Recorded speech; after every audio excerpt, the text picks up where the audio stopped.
Magic Spoon cereal. I'm going to give you my unpaid, unbiased, and very unsolicited review of Magic Spoon cereal. Quick anecdote, I am a millennial. I grew up in the 90s, and back in the 90s, everybody in the middle class thought cereal was a good idea. Cereal for breakfast, that's great. That's the breakfast of champions, right? Kids got their cereal, mom's got her corn flakes, some bananas on top, dad's got his whatever he was eating, a little bit more granola based, what have you. Susie likes this, Bobby likes that, everybody's got their own box of cereal. And then we all grew up and we found out, oh, cereal's not good for you in the morning. It is not the breakfast of champions. Maybe switch to scrambled eggs. Maybe skip breakfast altogether. It might not be the most important meal of the day. A lot of new facts came out, right? A lot of new theories. And so we learned that, hey, that all that sugar and all that grain and all that whatnot is probably not the best way to start our day. And so we shifted away from it. But cereal remained, for me and for many others, kind of like a cheat meal. You know, you're staying all fit. You got goals, right, you're working on, and then you just get tired of eating that kale and those smoothies. And one Saturday morning, you wake up and you're like, I want the biggest bowl of Lucky Charms on earth. So you get out the mixing bowl, right, and you get the biggest spoon you got, and you pour half a box of Lucky Charms in the bowl, and it becomes like a cheat meal, right? So millennials, we grew up, but we still love cereal, and so but it became more like an occasional, like not every time, but a sometime, very rare sometime snack. And so Magic Spoon's just been blowing me up. I don't know how they got my information. They've been sending me emails in Google as ads. They've been on my Facebook feed. They've been on the interwebs when I'm browsing other pages. They've been on the podcasts I listen to, the YouTube channels I watch. Magic Spoon's just been everywhere. All right, they've been ubiquitous. They've been doing a good job at marketing, and so my curiosity, they got me. I had to satisfy my curiosity. I had to know, is this stuff any good? I knew it wouldn't be great because, let's be honest, a soy-free, sugar-free, wheat-free, grain-free cereal that's like 11 grams of protein per serving and like 2 net carbs, it's not gonna be the Lucky Charms that I want them to be. But maybe they serve a purpose. Like maybe they're good enough to serve some sort of purpose. So I'm just gonna level with you. They have 6 flavors. Most of these flavors are, I would put in the okay to fair category. There's one flavor, blueberry, that I would say is very good and maybe worth your time. Frosted and fruity, those 2 flavors, those are good. They're not very good, they're not great, but they're good and maybe they're worth your time. Cocoa's just kind of meh. You know, my wife was very underwhelmed by the cocoa. Cinnamon and honey, gotta be honest, cinnamon is not good. It's just okay. Honey is probably my least favorite, but it's pretty dead last with cinnamon. Okay, so that's the bottom line. If you just absolutely have to have cereal, but you're like allergic to everything, like apparently all of a sudden we all are, maybe Magic Spoon's for you. I will tell you this, not very fiscally conservative. Unless you get like some promo code out there, even if you do find, there's many promo codes out there for 20-30% off, I think. Even with the promo code, this cereal is expensive, and it's just not, I'm not sure it's worth it, all right? But here's who the type of person that I can imagine should consider getting Magic Spoon, okay?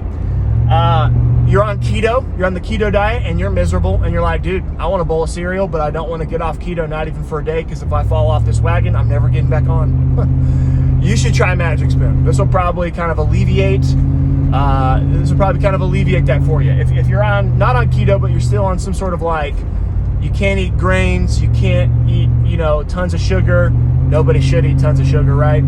But you got to be kind of mid-level to high-level protein, low carb for whatever reason. Magic Spoon might be a good thing for you. You're just tired of all the things that you're eating. You get limited, and you're like, I want to just throw in a random curveball, and just pretend like my diet isn't brutal. Magic Spoon might be for you. I think if you're an athlete and you need protein and you're just sick of chicken breasts and you're sick of sweet potatoes and you're just like, look, I gotta get 20 to 22 grams of protein in me, maybe 30 if you add milk, and you're like, I just gotta get some protein without a bunch of hassle, Magic Spoon might be a good alternative. But just for the average bear, for the average human on Earth here, Magic Spoon cereal is probably not going to be your thing. I can't imagine that I'll continue to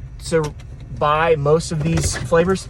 I will buy blueberry again. I've got a jiu-jitsu tournament in like 4 weeks, and I'm a little overweight for my weight class. So guess what might be a good alternative to the blueberry donuts and the blueberry bagels? And I like blueberry everything. If there's blueberries in it and it's got wheat, anything, pancakes, muffins, I want it. And so to get off a few extra LBs before this tournament, blueberry Magic Spoon cereal is probably going to be a little bit of a kind of a go-to. It'll help me kind of keep away from those blueberry-based food items. I hesitate to call it food, but those food items with blueberry in it that are just so delicious this time of year especially. Blueberry Magic Spoon cereal might be the thing for me. But at $10 a box without a coupon, and there's only like 7 servings in the box, and let's be honest, it's really more like 3.5, because who are they kidding? 3/4 of a cup of cereal. In my first spoonful, there's about 3/4 of a cup, to be honest. You're gonna need at least 2 servings as an adult, because it's advertised, it's not a kid cereal. It's a kid-like cereal. It's meant to drum up some nostalgia for you as a millennial, and make you think of cartoons, He-Man and G.I. Joe and Optimus Prime and the Transformers, the Ninja Turtles on Saturday morning while you're eating a big bowl of cereal, without giving you that cereal hangover, right? So it's really not, it's really not 3/4 of a cup is not going to be a satisfying serving size.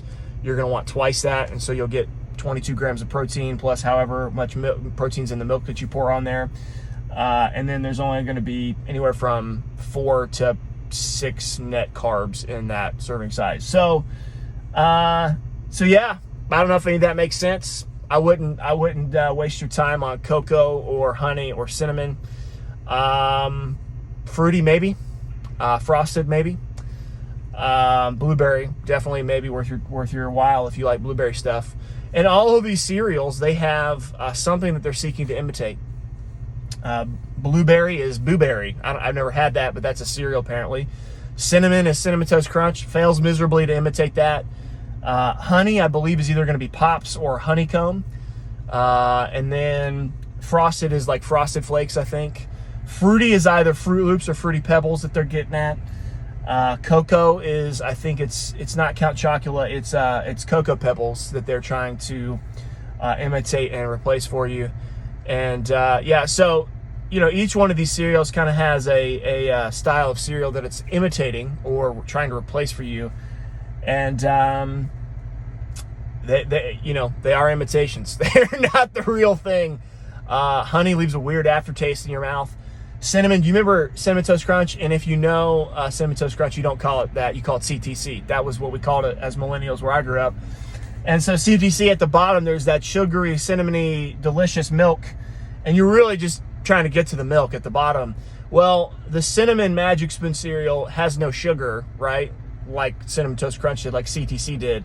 And so it's just a bunch of cinnamon at the very bottom. The only way I could see cinnamon being redeemed as a flavor is if you went half cinnamon, half frosted, and then you get maybe more of like that Cinnamon Toast Crunch kind of feel.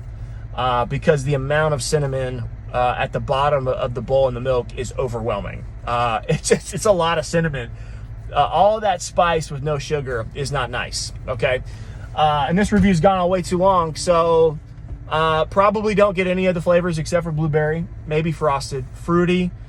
You keep waiting when you're eating the fruity. You keep waiting for the flavor, the taste to kind of round that corner, and for that fruit to really, the fruitiness to kind of really kick in. It doesn't, but it's still good enough to where if you're like, I love Fruit Loops and Fruity Pebbles, but I just can't eat it anymore, and I feel like I got to have something along those lines. Fruity will be fine. Okay, it'll be fine. Not great. You're not gonna jump for joy, but you'll it'll be okay. All right. Can you believe that we can even do this, right? Like, we even have options. This is crazy. Capitalism's amazing. Shameless plug for capitalism. All right. That's all I got. Get Magic Spoon cereal or don't. I don't care. I'm just giving you my thoughts.